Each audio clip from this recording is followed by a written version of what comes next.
नमामि अमितज्ञानरूपं कृपालम् अगमबोधदाता सुबुद्धिनिधि विशालम् क्षमाशीलयति धीरगम्भीरज्ञानम्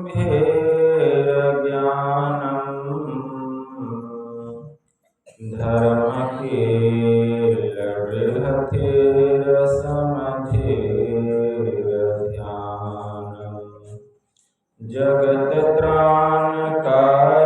अघारि उदारम् भगतप्राणरूपं दयापुण्यपारम् नमो सद्गुरुमज्ञानदाता सुस्वामी नमामि नमामि नमामि नमामि नमामि नमामि नमामि महाराज सद्गुरु है राजन को राजा है जिनकी कृपा से सर्व काजा धने में ही सोए परम गुरु नमामि नमामि नमामि नमामि नमामि नमामि नमामि नमामि नमामि। श्री सद्गुरु महाराज की जय।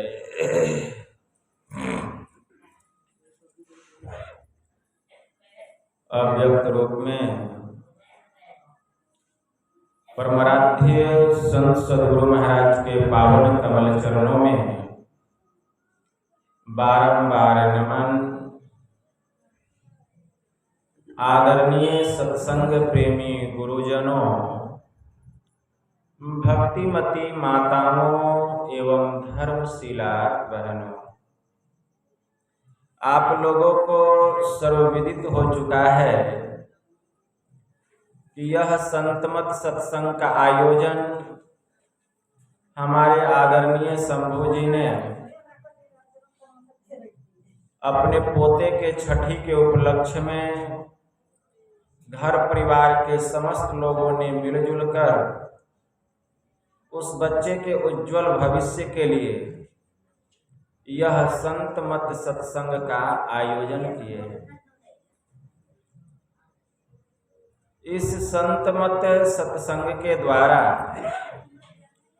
ज्ञान योग युक्त एकमात्र ईश्वर भक्ति का संदेश दिया जाता है, उपदेश दिया जाता है। प्रत्येक प्राणी मात्र को बोध कराया जाता है कि ज्ञान क्या है, योग क्या है, भक्ति क्या है, जीव क्या है, माया क्या है, ब्रह्म क्या है। इन सभी रहस्यमय बातों का ज्ञान सत्संग के माध्यम से यह जो जीव अबोध बना हुआ है, सत्संग श्रवण करते करते एक दिन वह सुबोध और परम ज्ञानी हो जाता है। अभी संत स्तुति और गुरु वंदना से पाठ का शुभारंभ हुआ। हम लोगों ने अति ही मनोयोग पूर्वक भक्ति युक्त ढंग से पाठ का श्रवण किया। तत्पश्चात श्री रामचरितमानस सार सटीक सप्तम सोपान ये सब व्यवस्था पहले करनी चाहिए थी। व्यक्ति का ध्यान भंग होता है इससे। जो बैठे बैठे रहिए, सत्संग सुनिए, 1 घंटा प्रवचन करेंगे, मनोयोग पूर्वक सुनिए। मेरा भी ध्यान डिस्टर्ब हो जाता है इस तरीका से।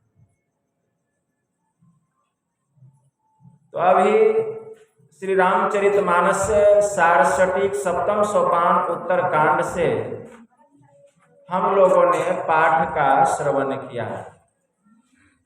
पाठ के क्रम में हम लोग मानव तन की प्रधानता के संबंध में भगवान श्री राम के मुखारविंद से प्रजावासियों को उपदेश करते हुए श्रवण कर रहे थे। भगवान राम की वाणी है।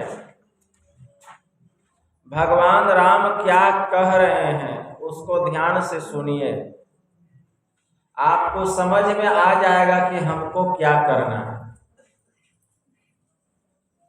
भगवान श्री राम ने अपने नगरवासियों से कहा, बड़े भाग मानुष तन पावा, असुर दुर्लभ सब ग्रंथ गावा। कि हे मेरे नगरवासियों, ऐ मेरे प्रजावासियों, बड़े भाग्य से हम लोगों को यह मनुष्य का शरीर मिला है। बड़े भाग्य से मतलब 84 लाख योनियों में भटकने के बाद जीव को यह मनुष्य का शरीर मिला, और यह मनुष्य का शरीर सबसे उत्तम शरीर, 84 लाख योनियों में सबसे श्रेष्ठ शरीर। कितना श्रेष्ठ? देव दुर्लभ। 84 लाख योनि में एक देवता योनि भी है, उससे भी श्रेष्ठ यह मनुष्य का शरीर है। भगवान श्री राम ने कहा कि सुर दुर्लभ।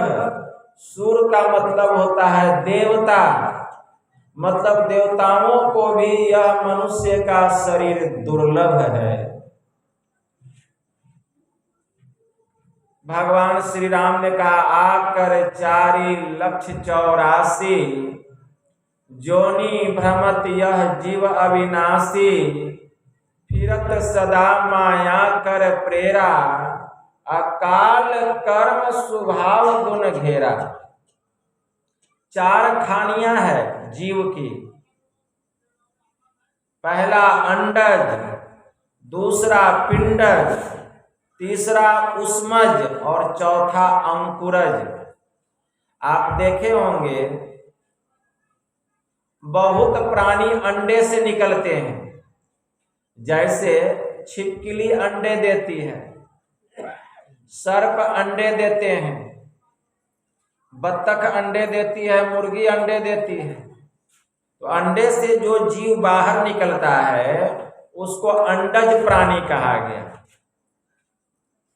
दूसरा पिंडज, जो प्राणी स्व शरीर मां के गर्भ से बाहर निकलता है उसको पिंडज कहा गया। जैसे बकरी का बच्चा, हाथी घोड़े का बच्चा, मनुष्य का बच्चा, इसको पिंडज प्राणी कहा गया। ये मां के गर्भ से स्व शरीर निकलते हैं। और तीसरा उष्मज, जो प्राणी गर्मी से आकुल व्याकुल होकर के पनपते हैं। आप देखिएगा कि गर्मी से आकुल व्याकुल होकर के छोटे छोटे कीड़े पनपते हैं, उसको कहा गया उष्मज। और चौथा है अंकुरज, जो धरती को फोड़ करके बाहर निकलता है। जैसे पेड़ पौधे पहाड़ ये सब धरती को फोड़ करके बाहर निकलते हैं, तो इसको कहा गया अंकुरज।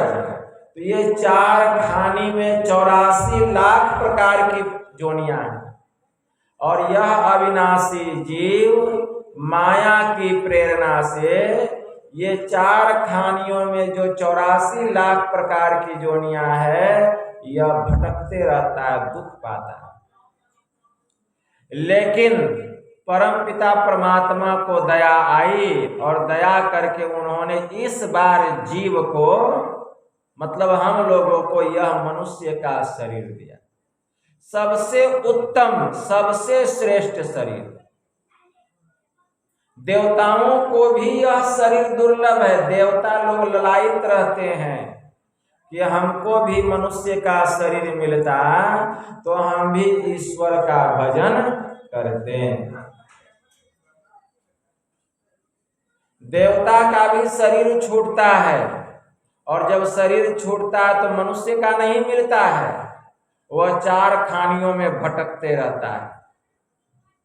एक समय का प्रसंग है, भगवान श्री राम लक्ष्मण जी के साथ बैठे हुए थे। उसी समय एक कुत्ता अचानक दौड़ता हुआ आया। अब भगवान श्री राम के समीप आकर के इतना जोर से छींका कि उस कुत्ते के नाक से एक कीड़ा निकला। क्या निकला? कीड़ा निकला, और वह कीड़ा जमीन पर रेंगने लग गया। तो प्रभु श्री राम की नजर उस रेंगते हुए कीड़े पर पड़ गई। भगवान उस कीड़े को देख करके मुस्कुराने लग गए। लक्ष्मण जी की नजर प्रभु श्री राम पर गई, देखते हैं भैया मुस्कुरा रहे हैं। वो पूछ देते हैं, भैया क्या बात है, आप क्यों मुस्कुरा रहे हैं? प्रभु श्री राम कहते, नहीं लक्ष्मण, ऐसी कोई बात नहीं है, यूं ही हंसी आ गई। तो लक्ष्मण जी भी लक्ष्मण जी थे। जब तक उनको सवाल का जवाब नहीं मिलता था, निश्चिंत नहीं होते थे। कहते हैं, भैया बिना कारण आप मुस्कुरा नहीं सकते हैं, आपके मुस्कुराहट के पीछे अवश्य कोई कारण है, कृपया आप मुझे बतलाने की कृपा करें। तो भगवान श्री राम कहते, लक्ष्मण सुनो, अगर सुनना चाहते हो तो। देखो, अभी यह कुत्ता मेरे पास दौड़ते हुए आया और आकर के इतना जोर से छींका कि इसके नाक से कीड़ा निकला, और यह कीड़ा देखो अभी जमीन पर रेंग रहा है। इसी कीड़े को देख करके मुझे हंसी आ गई। कारण क्या है? अफसोस सुनो, क्योंकि यह जो कीड़ा है अगले जन्म में ब्रह्मा जी था। अगले जन्म में क्या था? ब्रह्मा जी था। और इस जन्म में क्या बन गया? मनुष्य का शरीर मिला, मनुष्य का शरीर नहीं मिला, नीच जोनी में चला गया। इसीलिए मुझे हंसी आ गई। इसीलिए भगवान श्री राम ने कहा, बड़े भाग मानुष तन पावा, असुर दुर्लभ सब ग्रंथ ही गावा। यह मनुष्य का शरीर देवताओं को दुर्लभ है। देवता लोग ललायित रहते हैं कि हमें मनुष्य का शरीर मिलता तो हम भी ईश्वर का ध्यान भजन करते हैं।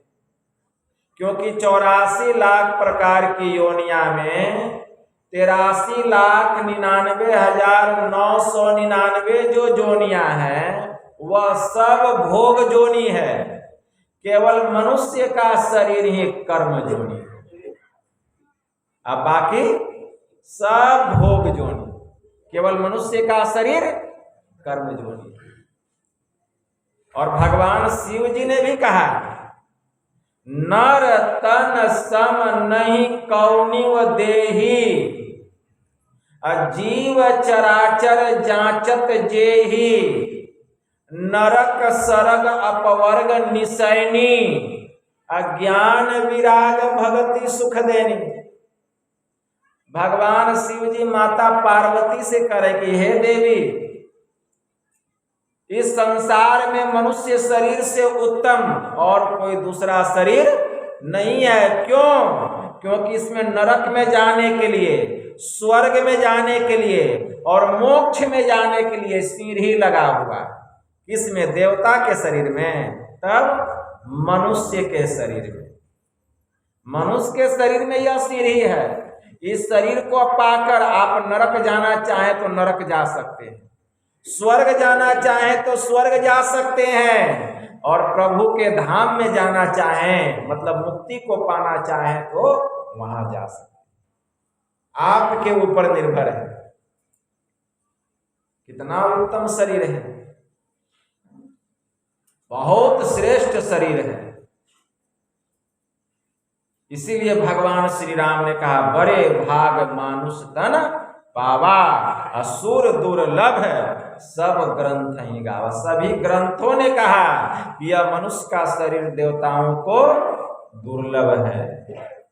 एक संत हो गए संत तुलसी साहब जी महाराज, उनकी वाणी में आया नर्तन दुर्लभ देव को सब कोई कहे पुकार, सब कोई कहे पुकार देव दे ही नहीं पावे, ऐसे मूर्ख जन स्वर्ग की आस लगावे, पुण्य छीन सोई देव स्वर्ग से नरक में आवे, घर में चारों खानी अब पुण्य ताहि रिझावे, तुलसी सतमत तत गहे अरे स्वर्ग पर करे खखार, अरे नर्तन दुर्लभ देव को सब कोई कहे पुकार।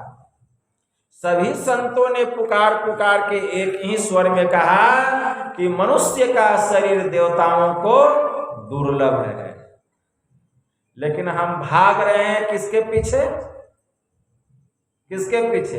देवताओं के पीछे, उसी के ना पीछे पड़े हुए हैं। और देवता लोग सोचता है हमको मनुष्य का शरीर मिले तो हम ईश्वर की भक्ति करें, हमको मनुष्य का शरीर मिल गया है तो हम देवता के पीछे भाग रहे हैं। ये कहने वाले कौन है? मर्यादा पुरुषोत्तम प्रभु श्री राम, और कोई नहीं कह रहे। तो यह मनुष्य का शरीर मिला है, मनुष्य का शरीर मिला है किस लिए? एक ईश्वर की भक्ति करने के लिए। देवता अलग होते हैं और परमात्मा अलग होते हैं, इसको खूब याद रखें। बहुत लोग देवता को ही ईश्वर कह देते हैं, इसलिए कहते हैं बाबा हम तो भगवाने का ना पूजा करते हैं, बहुत लोग हमको कहते हैं। लेकिन मैं इस पर विशेष रूप से आज प्रकाश डालूंगा, ध्यान से सुनिए। देवता अलग होते हैं, परमात्मा अलग होते हैं। देवताओं का रूप रंग होता है, जैसे दुर्गा माँ, काली माँ, सरस्वती माँ, ब्रह्मा जी, विष्णु भगवान, शंकर भगवान, रूप रंग होता है सबका, होता है ना, देखे हैं ना। लेकिन जो परमात्मा है उसका कोई रूप रंग नहीं होता। एक पहचान। दूसरा पहचान क्या है? जितने भी देवी देवता हैं सबको बनाने वाले कौन हैं? परमात्मा।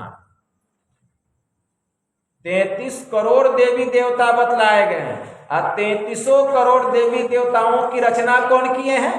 मतलब उसको बनाए हैं कौन?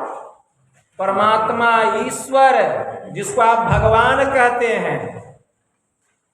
तो देवता भगवान नहीं हो सकते हैं, ईश्वर नहीं हो सकते। हाँ, वे देवता हैं, देवियां हैं, लेकिन ईश्वर नहीं है। सब देवी देवता मिल करके एक ईश्वर को बना सकते हैं? नहीं बना सकते हैं, लेकिन एक ईश्वर सबको बना दिया। कितना शक्तिशाली है! व्यापक, व्याप्य, अखंड, अनंता, अखिल अमोघ शक्ति भगवंता, निर्मल, निराकार, निर्मोहा, नित्य निरंजन सुख संदोहा, प्रकृति पार प्रभु सब उर्वासी, ब्रह्म निरीह विरज अविनाशी, यहाँ मोह कर कारण नाही, रवि सन्मुख तम कबहु न जाए। वह परमात्मा इतना शक्तिशाली है, इतना बड़ा है कि वह सब देवी देवता को ही नहीं, पूरे संसार की रचना की, समस्त चराचर प्राणियों की रचना की। मम माया संभव संसारा जीव चराचर विविध प्रकारा सब मम प्रिय और सब मम उपजाए तीन में प्रिय मनुज मोहि भाई। यहाँ ही भगवान राम यही बात कहते हैं कि मम माया संभव संसारा जीव चराचर विविध प्रकारा सब मम प्रिय सब मम उपजाए, सबको मैंने उत्पन्न किया है तीन में प्रिय मनुज मोहि भाई। 84 लाख योनियों की जो मैंने रचना की, इसमें सबसे प्यारा मुझे कौन है? मनुष्य, भगवान ने कहा। तो हम लोगों को बड़े भाग्य से यह मनुष्य का शरीर मिला है। यह कर्म जोनी है और जितनी जोनियां हैं सब भोग जोनी है। यह कर्म योनि तो मिल गया है, लेकिन कर्म कौन सा? तो हम साधारण रूप में यही समझते हैं, कमाना, खाना, बच्चे का पोषण करना, घर मकान दुकान बनाना, खेती करना, शादी विवाह करना, बाल बच्चे को पैदा करना, यही कर्म है मनुष्य शरीर का। मोटा मोटी लोग इतना ही समझते हैं कि हमें जो मनुष्य का शरीर मिला कर्म जोनी, तो हम कर्म क्या समझते हैं कि खाना पीना, मेहनत मजदूरी करना, नौकरी करना, खेती गृहस्थी करना, बाल बच्चे का पोषण करना, उसको अच्छा से पढ़ा लिखा करके अच्छी डिग्री दे करके उसको अच्छे अच्छे पोस्ट पर, उसको अच्छे अच्छे पद पर प्रतिष्ठित करना, शादी विवाह करना, बाल बच्चे को पैदा करना, घर गृहस्थी चलाना, यही कर्म हम समझते हैं। लेकिन वास्तव में यह कर्म ही नहीं है, कर्म ही नहीं है। अरे यह काम तो पशु भी करता है। पशु अपने बच्चे को जन्म नहीं देता है, पशु भी जन्म देता है, और बच्चे को जन्म देता है तो उसके लिए वह घोंसला भी बनाता है। तो वह घोंसला बनाया तो हम मकान बनाए, अंतर क्या रहा? वह घोंसला बनाया, हम मकान बनाए। वह भी अपने बच्चे का पोषण करता है, हम भी अपने बच्चे का पोषण करते हैं। तो फिर हम में और पशु में अंतर क्या रहा? तो क्या यही कर्म योनि है? यह कर्म योनि नहीं है, यह कर्म नहीं है। भगवान महायोगेश्वर श्री कृष्ण ने कहा, आहार निद्रा भय मैथुनश्च सामान्य में तत् पशु हृन्द्राणाम ज्ञानम नरानाम अधिकम विशेषो अज्ञानेन हीनः पशु भी समानः।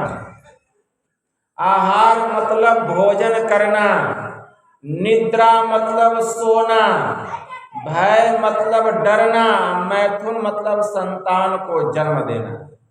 अरे यह चार काम तो पशु भी करता है, और अगर हम मनुष्य का शरीर पाकर हम भी यही चार काम कर रहे हैं, तो फिर हम में और पशु में अंतर क्या रहा? तो भगवान ने कहा, ज्ञानम नरानाम अधिकम विशेषो। अगर मनुष्य को ज्ञान हो जाए तो मनुष्य पशु से श्रेष्ठ है, और अगर मनुष्य को ज्ञान नहीं हुआ तब, तो भगवान ने कहा, ज्ञानेन हीनः पशु भी समानः। ज्ञान से जो हीन मानव है वह पशु के समान। कौन सा ज्ञान? यह समझना पड़ेगा। वह है अध्यात्म ज्ञान, ईश्वर भक्ति का ज्ञान। हम लोगों को यह मनुष्य का शरीर मिला है ईश्वर की भक्ति करने के लिए। मनुष्य ईश्वर की भक्ति कर सकता है, लेकिन क्या पशु पक्षी कर सकता है? क्या देवी देवता कर सकता है? क्यों नहीं कर सकता है? कारण क्या है? क्योंकि वह भोग जोनी है और यह मनुष्य का शरीर कर्म जोनी है। यही काम करने के लिए हमको मनुष्य का शरीर मिला है। क्या काम? ईश्वर की भक्ति।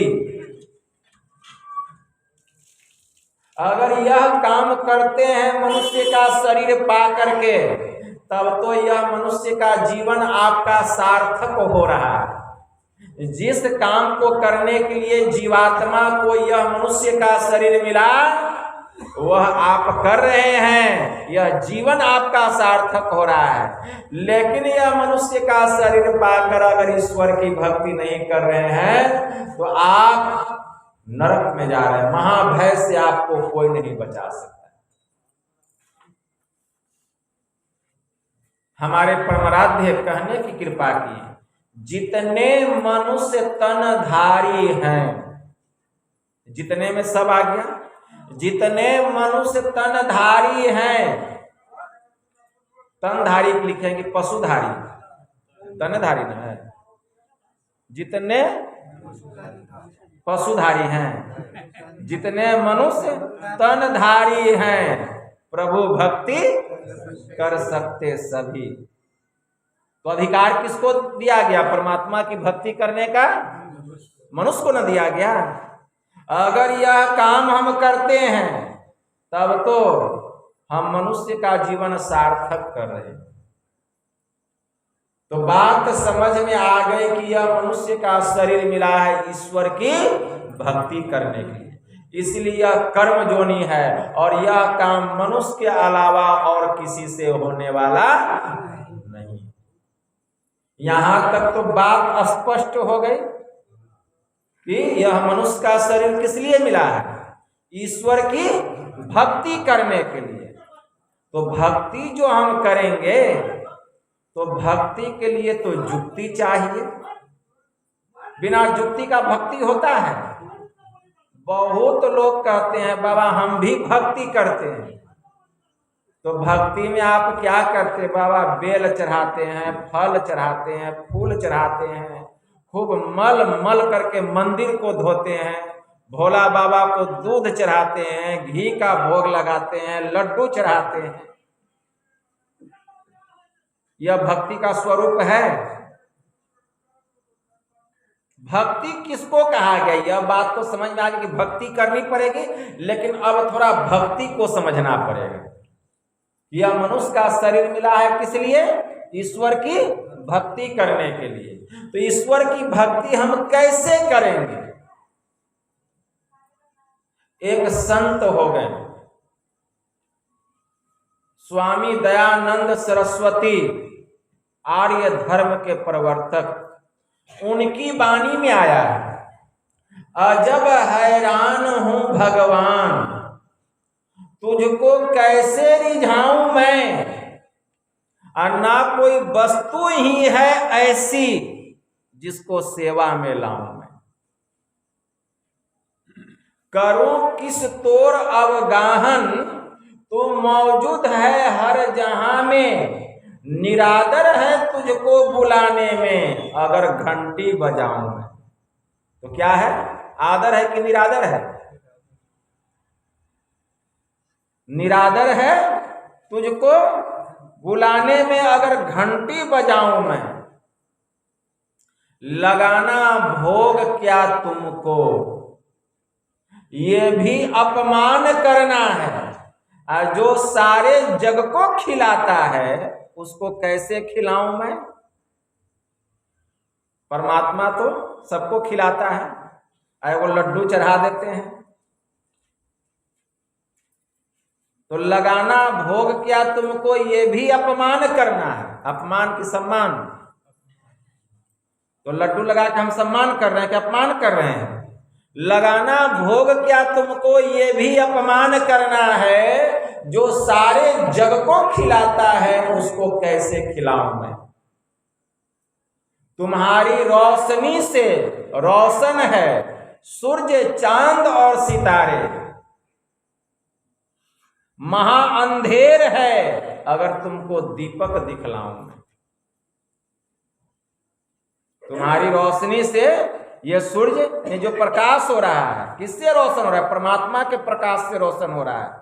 चांद से जो चांदनी निकल रही है, किसके प्रकाश से? परमात्मा के प्रकाश। तो तुम्हारी रोशनी से रोशन है ये सूर्य, चांद और सितारे, महा अंधेर है अगर तुमको दीपक दिखलाऊं मैं। न बाहें है, परमात्मा का बाजू नहीं है, न गर्दन है, न उसको गर्दने है, न सीना है, सीना भी नहीं है उसको, न पेशानी, तू है निर्लेप नारायण स्वामी, कहाँ चंदन लगाऊं मैं, कहाँ चंदन लगाइएगा, कहाँ भोग लगाइएगा। मैंने क्या कहा, वह परमात्मा ऐसा है, उसका न कोई रंग है, न रूप है, न आकार है, न प्रकार। तो कहाँ चंदन लगाएंगे, कहाँ तिलक लगाएंगे, कहाँ भोग लगाएंगे।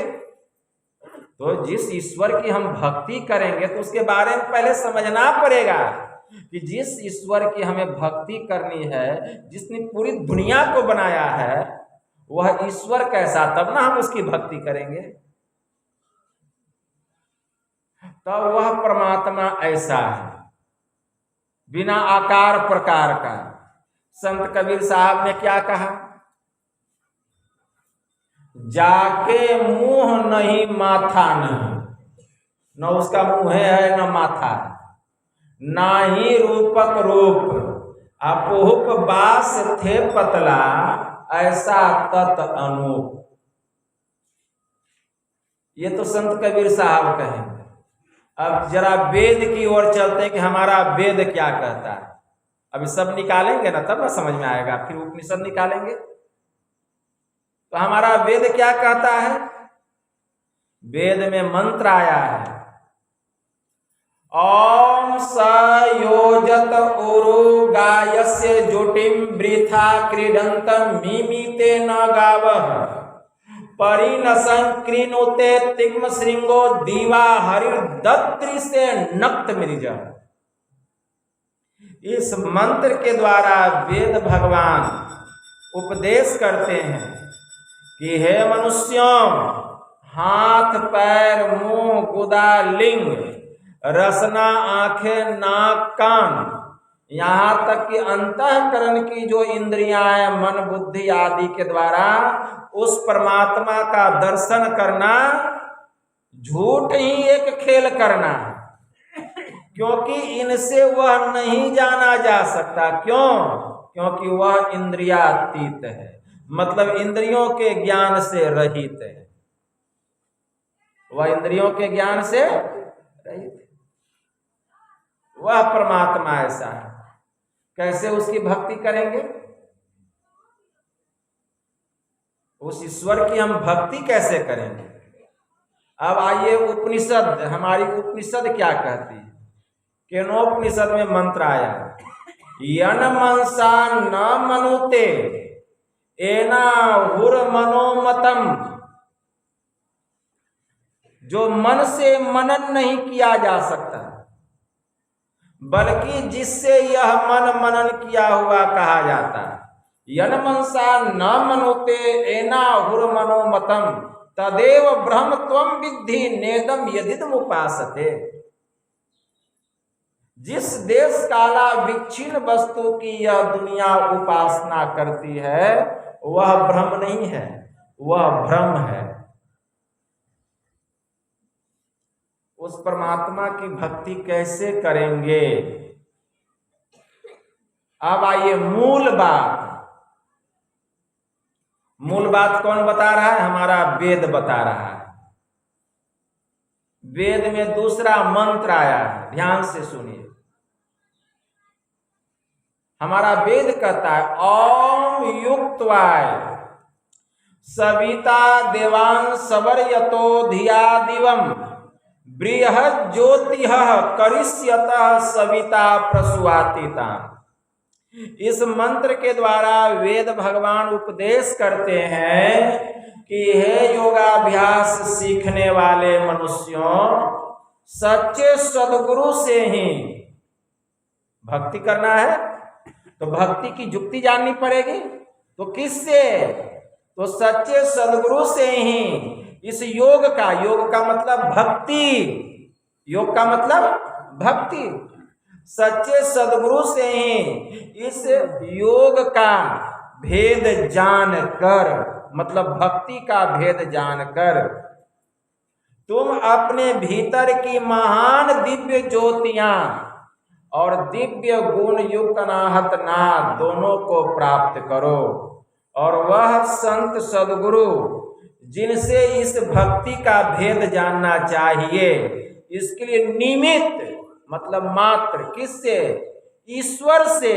ईश्वर से, किसी देवी देवता से, ईश्वर से इस प्रकार की स्तुति करो कि हे जगत प्रसव करता ईश्वर, आप ऐसे विद्वानों को, ऐसे संत सदगुरु को इस धरातल पर भेजें जिनसे हम भक्ति की जुक्ति जान करके अपने भीतर की महान दिव्य ज्योतियां और दिव्य गुण युक्त अनाहत नाद दोनों को प्राप्त करें और प्रभु आप सुख स्वरूप परमात्मा को जान सके, आपको पहचान सके। इतना खुलासा।